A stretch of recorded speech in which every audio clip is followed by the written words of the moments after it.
Welcome back to the Deep Dive. Today, we're pulling a really specific file from the archives of television history.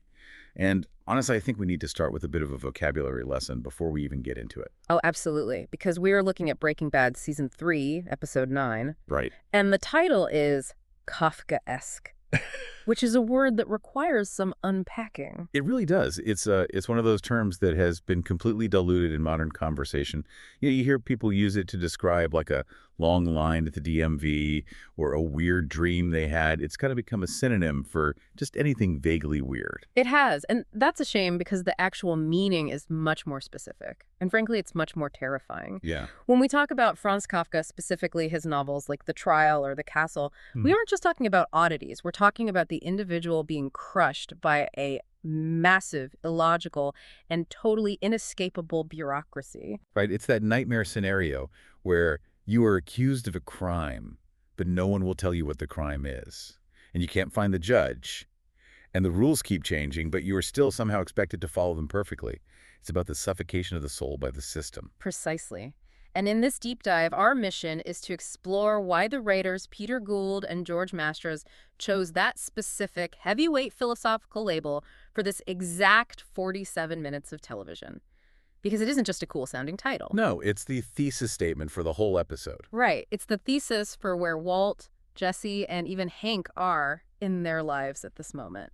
So to set the stage for you guys listening, let's ground ourselves in the timeline really quick. This aired on May 16th, 2010. And if you look at the arc of the whole show, this is a massive pivot point. We aren't watching a scramble for survival in a dusty RV anymore. No, the cowboy phase of Breaking Bad is entirely over. We are now firmly in the corporate phase. Which in a way is scarier. Because, I mean, you can shoot a drug dealer in the desert, but you can't shoot a corporate structure. You can't shoot a quota. Exactly. You cannot shoot a quota. And that is what we really want to dig into today. We're going to look at how the show transitions from a thriller about physical survival to this intense psychological drama about entrapment. We'll be breaking down the economics of the drug trade as presented here, the specific mechanics of money laundering, and the severe psychological toll that comes with this level of so-called success. So let's jump right into the first segment, the corporate grind. Because essentially, Walt and Jesse have landed what looks on paper like the perfect job. They are finally in the superlab. They are. And we need to really visualize this space to understand the shift in the show. This isn't a makeshift basement setup. It's a multi-million-dollar subterranean facility. It's pristine. Right. It has industrial scrubbers, stainless steel vats, precise climate control. It is a factory. And they're in full production mode now. The source material gives us a very specific number here, which I love. They're easily producing 200 pounds of meth per week. Let's pause and contextualize that number for a second, because it's really easy to just hear 200 pounds and move on. 200 pounds is roughly 90 kilograms. That's the weight of a heavyweight boxer, or like a large refrigerator, every single week. Exactly. Think about the physical logistics of that. We aren't just talking about mixing a few chemicals in a beaker on a table. We are talking about hauling massive barrels of methylamine, moving heavy trays of product, smashing giant sheets of crystal. Yeah, it's blue-collar, heavy industrial labor. It's factory work. They just happen to be making a Class A felony narcotic instead of car parts. And they're incredibly good at it. In fact, the source notes that Jesse discovers a problem. Well, a problem in this context. They're actually overproducing. Right. They're hitting the quota so efficiently that they have a surplus. They have leftovers. Which brings up the first major conflict. Because in a normal job, if you overproduce, you might get a bonus. Or maybe you just save the inventory for next week to make your life easier. But here, that surplus becomes a massive crisis. Yes, because Jesse wants to take it. He figures, hey, we made it. It's extra. It's ours. But Walt completely shuts him down. Why, though? I mean, is it just Walt being a control freak as usual, or is there a real business logic to it? There is absolutely a logic, specifically a supply chain logic. In a clandestine operation like this, inventory is a huge liability. You do not want unauthorized product just sitting around. Right. If Gus Fring comes in and weighs the batches and sees they are over the quota, it raises immediate questions. Are they stealing? Are they cooking off the books? Walt wants to maintain this sort of Six Sigma level of perfection. He wants to be the model employee. But Jesse doesn't care about Six Sigma. Jesse cares about the cash. And this leads us to what I think is one of the most fascinating economic breakdowns in the entire series. Yes. Jesse's meth. Yeah, Jesse's meth. Yeah. It is such a great scene because Jesse Pinkman, who we usually see as this, impulsive burnout, suddenly turns into a forensic accountant and a labor economist. He really does. He has crunched the numbers. So walk us through his grievings here. How exactly does he arrive at his conclusion? Okay, so Jesse looks at the output. 200 pounds a week. He knows the street value. Now, this is crucial. He isn't calculating the wholesale bulk price that Gus probably actually gets. Right, he's thinking in tenths, 16ths of an ounce. Exactly. He's thinking retail. He's thinking, if I sold this baggie by baggie out on the corner, what is it worth? Which is how he's always operated. Exactly. And based on that retail math, he calculates that over the course of their 3-month contract, Gus Fring is going to net at least $96 million. $96 million in revenue. Yeah. In 90 days. I mean, that puts Gus's operation on track for nearly $400 million a year. It is a mid-cap tech company. It is an absolute empire. And then Jesse looks at his own paycheck. Yeah. Walt and Jesse are splitting $3 million for that same 3-month period. So $1.5 million each. Correct. Now, if you look at this from the outside, getting paid $1.5 million for 3 months of work is basically winning the lottery. Yeah. Most normal people would kill for that kind of money. And Walt knows that. Walt is thrilled with it. But Jesse is looking at the ratio. He is doing the percentages. If Gus makes $96 million and they make $3 million, the labor, the talent, the chefs are getting roughly 3% of the value they actually create. This is literally the classic labor theory of value argument, isn't it? It is. Jesse's arguing that without their labor, specifically their highly specialized skill to make this pure blue meth, the raw materials are completely worthless. Therefore, the value comes entirely from them. He sees himself and Walt as the artists, the creators. He sees Gus as just the guy who owns the truck. But that's a heavily flawed economic view, isn't it? I mean, Yeah. In the real world, Apple doesn't pay the factory worker in Shenzhen the retail price of the iPhone. That is exactly the counter-argument. Gus isn't just the guy with the truck. Gus provides the distribution network, the legal cover, the raw materials, the facility, and most importantly, he provides the security. Gus absorbs all the systemic risk. The risk premium. Right. If the DEA busts a truck, Gus loses millions. If a competitor attacks the operation, Gus has to pay for the soldiers to defend it. Jesse isn't factoring in the massive overhead of running a transnational criminal empire. But emotionally, Jesse feels entirely exploited. The source material notes he is deeply resentful. He feels like a sucker. And Walt's reaction to this grievance is really telling. Walt is totally unconcerned. He treats Jesse like a petulant child. He brushes it off and calls him unappreciative. Because Walt has totally bought into the corporate structure. Completely. He has traded the huge upside of street sales for the safety and the professionalism of the lab. He is perfectly happy to be the well-paid executive who doesn't have to worry about getting shot on a street corner. Walt values status and stability right now. Jesse values equity. It's a fundamental disconnect between them. And this resentment is what drives Jesse to make some very, very bad decisions later in the episode. But before we even get to the bad decisions, we have to talk about the money they actually do have. Because getting paid $1.5 million in physical cash is actually a huge problem if you can't spend it. Yes, this brings us back to the Kafkaesque bureaucracy, but this time it's the bureaucracy of money laundering. Saul Goodman steps in here with a solution. He advises Jesse to buy a nail salon. Which seems so random at first glance, but there's a very specific structural reason for the nail salon. It's the perfect front for what forensic accountants call the placement phase of money laundering. Break that down for us. What is placement? Money laundering usually happens in 3 stages: placement, layering, and integration. Placement is always the hardest part, getting that dirty physical cash into the legitimate financial system without tripping alarms. A nail salon is ideal because it is a cash-heavy business with variable costs. Right, you can claim you did 50 manicures today when you really only did 10, Right. and no one can really prove otherwise. Exactly. You mix the dirty money with the clean money, you deposit it into the bank as daily revenue, and then you pay taxes on it. Once you do that, it's clean. You can use it to buy a house or a car without the IRS asking where you got the cash. But Jesse refuses.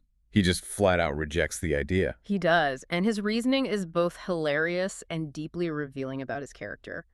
He refuses because he doesn't want to pay taxes. He's a major drug trafficker, manufacturing hundreds of pounds of meth, but he draws the moral line at the IRS. It sounds totally absurd, but it fits Jesse perfectly.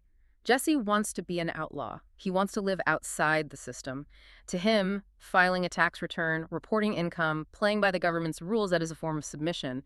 He wants the money, but he rejects the citizenship that comes with spending it. Which is a fatal flaw. Because as Al Capone learned the hard way, the IRS is the one agency you absolutely do not want to mess with. Absolutely. By refusing to launder the money, Jesse traps himself. He has duffel bags of cash he can't use. He's working a job where he feels vastly underpaid. He has a surplus of product he feels entitled to. It is just a pressure cooker waiting to explode. So while Jesse is dealing with these sort of low-level economic frustrations, Walt is dealing with the macro strategy. Let's move into segment 2, the strategic masterclass. This segment centers on a meeting between Walt and Gus Fring at the poultry distribution center. And the atmosphere in this scene is so heavy. It really is. Because Walt has figured something out. He's not just a cook anymore, he's playing detective. He reveals to Gus that he knows the actual truth about the attack on Hank. Let's quickly recap the board state here for context. Hank Schrader, Walt's brother-in-law and a DEA agent, was brutally attacked by 2 cartel assassins, the cousins. Hank managed to kill them, but he was critically injured in the process. Walt deduces that this wasn't just random chance. Walt realizes that the assassins were originally coming for him, Yes. for Heisenberg. Yeah. But Gus intervened. Gus redirected them away from Walt and pointed them directly at Hank. Which on the surface is just a monstrous betrayal. Gus traded Hank's life to save his investment in Walt's cooking ability. But Walt doesn't just see the betrayal. He sees the strategy behind it. And this is where the show really explains the geopolitics of meth. Why did Gus want the cartel to attack a DEA agent? Because at first glance, that seems like corporate suicide. It's the nuclear option. As Walt explains in the scene, attacking a federal agent brings down the full wrath of the U.S. and Mexican governments. The borders tighten up immediately. The DEA raids everything in sight. It makes it functionally impossible for the Mexican cartel to move their product across the border. So by triggering this massive government crackdown, Gus effectively places a hard embargo on his own competition. Exactly. And who benefits from a closed border? The guy who produces his product domestically. Gus, because he has the superlab hidden right there in New Mexico. He essentially uses the DEA as a weapon to secure a monopoly. It is Machiavellian brilliance. He clears the market completely so he can own it entirely. Now, a normal person, a person who loves their family, who loves their brother-in-law, would be horrified by this revelation. They would be screaming at Gus. You almost got Hank killed. But Walt isn't a normal person anymore. The source notes that Walt doesn't express anger. He expresses gratitude. He literally thanks him. He thanks him for saving his life, and he implicitly compliments the sheer ruthlessness of the strategy. He says to Gus, "I would have done the same thing." That line is so chilling. I would have done the same thing. He's openly admitting to Gus that he would sacrifice his own family for the sake of the business. He is viewing the world entirely through the lens of a kingpin now. He respects the chess move. He respects the game far more than he respects any kind of traditional morality. And this mutual respect leads right into a new negotiation, because their 3-month contract is expiring soon. Walt is fishing for an extension. And Gus gives him one. He offers a massive extension, 1 year, 12 months. And the money jumps up significantly. It does. He bumps the pay to $15 million, which is up from the projected $12 million a year rate they were on. $15 million. Plus, as the source points out, Gus throws in security for his family. This is the golden handcuffs moment. Right. In the corporate world, this is when they give you the huge stock options that vest over 4 years. They are locking him in. It changes the dynamic completely. It's no longer a scramble of, let's make some quick money for my cancer treatments and get out. It's, this is your permanent career now. And Walt clearly considers it. He doesn't say yes immediately in the room, but you can see the wheels turning in his head. He loves the validation. $15 million is the market telling him you are the absolute best in the world at this. But while Walt is being wined and dined with these 8-figure corporate offers, the actual human victim of this 4D chess game is suffering horribly. So let's go to segment 3, the home front. Because this is where the Kafkaesque theme really hits home for me. We're talking about Hank Schrader. Yes, Hank is in the hospital. He's alive, but he is just shattered. He is conscious, but his legs are mostly paralyzed. The prognosis is grim. He may not walk again, even with months and months of therapy. And for a man like Hank, whose entire identity is built on physical strength, dominance, being the tough guy in the room, this is truly a fate worse than death. He's trapped in his own body. That's the first layer of the Kafkaesque nightmare. But then comes the second layer, which is the system. The financial reality of the American medical system. The doctor pulls Marie aside and tells her that there is a specific, intensive physical therapy program that might help Hank walk again. But of course, their insurance doesn't cover it. It is the classic American healthcare tragedy. You survived the cartel bullet, but the hospital bills would actually ruin you. And this is where the Kafka connection is the absolute strongest. Hank played by the rules his whole life. He was the enforcer of the rules. He served the institution of the law. And now the institution of the insurance company is completely abandoning him. He is fighting a faceless bureaucracy that denies his claim based on a technicality in the fine print. It's completely absurd. The good guy is punished and paralyzed, and the bad guy, Walt, is currently weighing a $15 million job offer. And the financial burden here is massive. The source mentions the out-of-pocket costs could be tens of thousands of dollars. Marie is desperate. She is drowning financially. And also during this time, Steve Gomez visits Hank and reveals that the blue meth has reappeared in several states. Right, which means Hank was right all along. Heisenberg is still out there, so he's paralyzed, broke, and his major case is still unsolved. Exactly. And this total desperation creates the opening for Skyler White. This episode is such a massive turning point for her character. She sees Marie's desperation and she knows about Walt's giant piles of cash.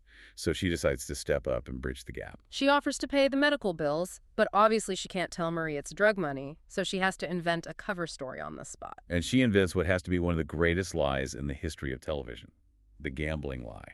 It's brilliant. It really is. Because it uses the actual truth to sell the lie.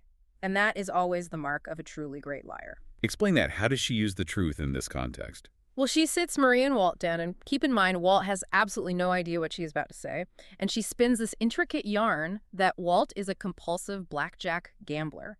She uses their real marital problems as evidence.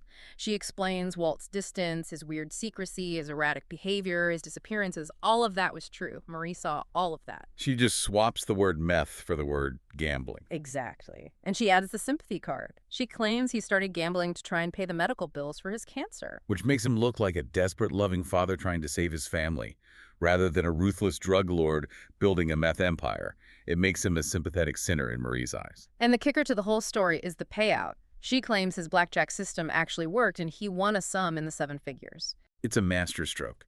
It perfectly explains the massive amounts of cash. It explains their ability to pay for Hank's insanely expensive therapy. It solves every single logistical problem they have in one fell swoop. Marie is horrified, of course. She's appalled that Walt has this dark secret life as a gambler, but she accepts the money. She has to. The system has failed her, so she has to take the dirty money to save her husband's legs. Talk about dark irony. Hank's recovery is being directly funded by the very blue meth he is hunting. It is a closed loop of moral compromise. Hank is literally standing or trying to stand on a foundation of crystal meth. And Walt's reaction in the scene is just priceless. He's staring at Skyler like he has never seen her before in his life. He is stunned. Walt prides himself on being the mastermind, the great deceiver. But Skyler just improvised a masterclass narrative in real time that he couldn't have topped. And when they finally get out to the car, Skyler drops the hammer. She looks at him and says, "I learned from the best." That line is incredibly loaded. She's acknowledging his criminality, but she is also fully implicating herself. She's saying, I am part of this now. I am a liar too. But she also draws a very firm line in the sand regarding Hank. She tells Walt that she knows he is ultimately responsible for Hank's attack. She says, "I am not forgetting that." It's a transaction. She will be his partner in crime, essentially his money launderer.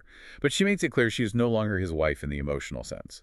She's doing this strictly to protect the family image, but she hates him for putting them in this position. So Skyler is trapped in her new lie. Hank is trapped in the hospital bed. Walt is trapped in his corporate contract.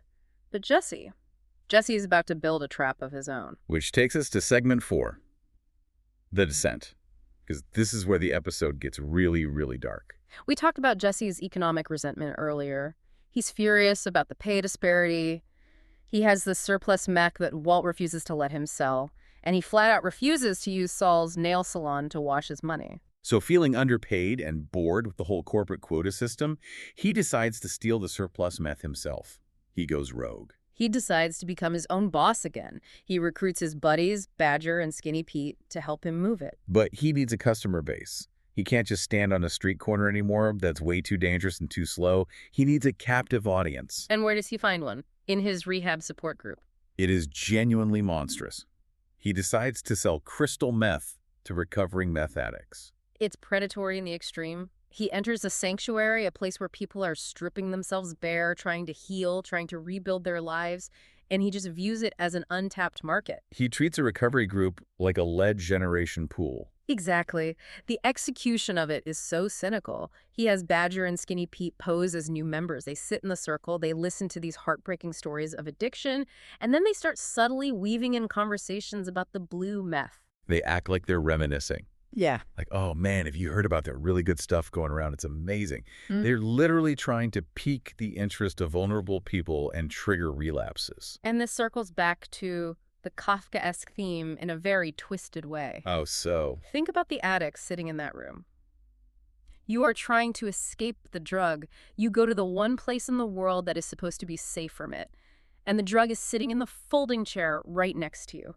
The temptation is literally built into the cure. There is no escape. The walls of the maze have closed in. That is a terrifying interpretation. The sanctuary itself is the trap. And Jesse justifies it to himself because he feels the corporate world has screwed him over. He's sticking it to the system by corrupting the system of recovery. It's a dark moral descent for him. Meanwhile, while Jesse is spiraling downward, Walt have a moment of, I don't even know what to call it, madness, clarity. You mean the driving scene on the way back from the poultry farm? Yes. Walt is driving home after the meeting with Gus. He just got offered a stable $15 million contract. He should be blasting the radio. He should be celebrating his victory. Instead, the source describes a very specific, quiet action. Walt is doing 60 miles per hour on the highway, and he just closes his eyes. He shuts his eyes behind the wheel. And he lets the car drift. He steers into oncoming traffic. He hears the horn of a massive semi-truck bearing down on him. He plays chicken with oblivion. But at the very last second, he swerves back into his lane. He saves himself. Why does he do this? Is it the pressure? The guilt of Hank's paralysis? Psychologists call this l'appel du vide, the call of the void. It's that sudden, inexplicable urge you get when you stand on a high ledge to just jump. But usually that comes from an irrational fear. Here it feels like it stems from a profound sense of entrapment. I think you're right. Walt realizes that with the $15 million offer, his life is effectively over. His ability to choose is over. He is now owned by Gus Fring.